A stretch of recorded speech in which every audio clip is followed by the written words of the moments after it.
My grandfather, may Allah lengthen his life, he has narrated this interesting story.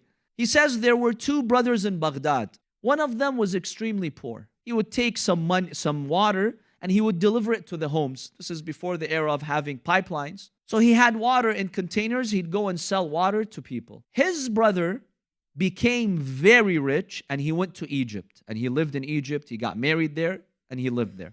One day, someone comes and tells this brother, this poor brother in Baghdad, your rich brother in Egypt died. He passed away. And here's an amount of inheritance that has been sent to you by the court in Egypt. He said to the judge in Baghdad, or the one who probably came from the embassy, the Egyptian embassy, he said, but in my school of thought, we're Shia.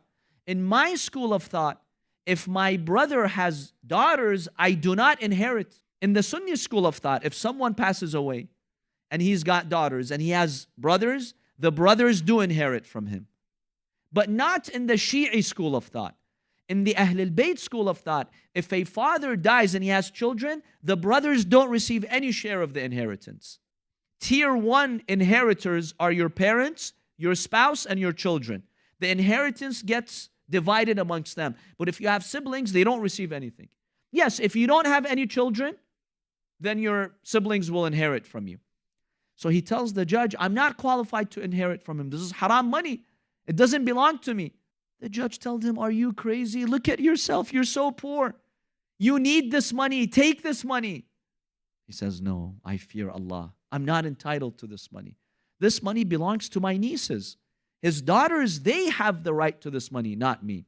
He says, go and ask your scholars, see if there's a way out. He went and he asked one of the scholars of Al Yasin at the time, a marja, a great scholar. He told him, no, according to our school of thought, you cannot inherit this. This money belongs to his daughters, to your nieces, so you have to give it back.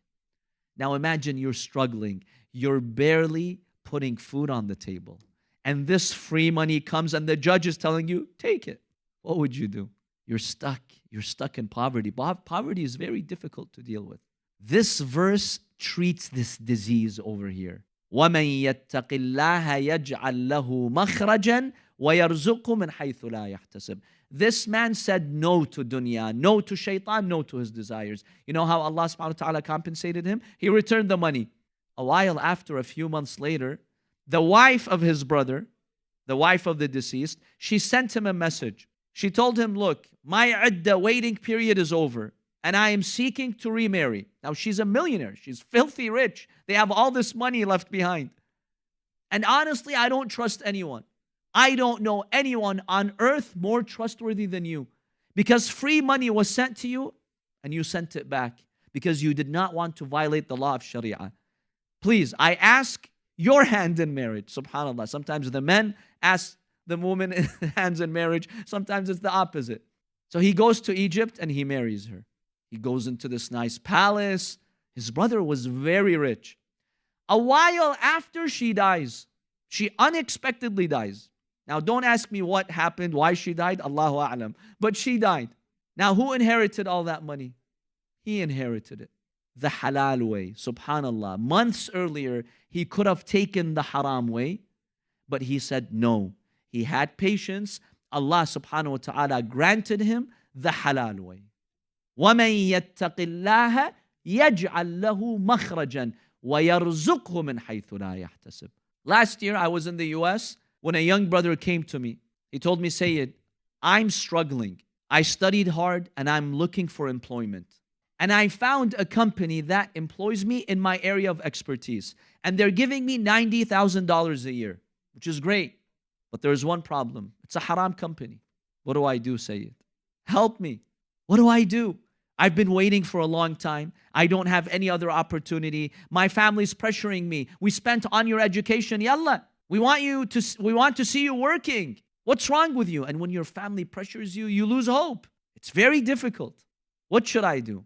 I told him, look, you see this vast universe? It's 90 billion light years across, as scientists tell us. More than 90 billion light years. Who's the owner of this universe? He said, of course, Allah. I told him, do you think Allah, with all His greatness, with all His power and richness, Allah is going to restrict your rizq to one haram company on earth? Is that possible? You think your rizq is only in something haram? Impossible. Allah is greater than that. But it requires faith. Faith. That's what Quran gives you. Faith.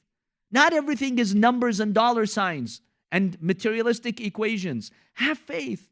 Allah will deliver. Yes, Allah wants to test your faith. You'll go through days of difficulty, but Allah delivers and He lifts you. A while after, not long after, just weeks after, he said no to that offer.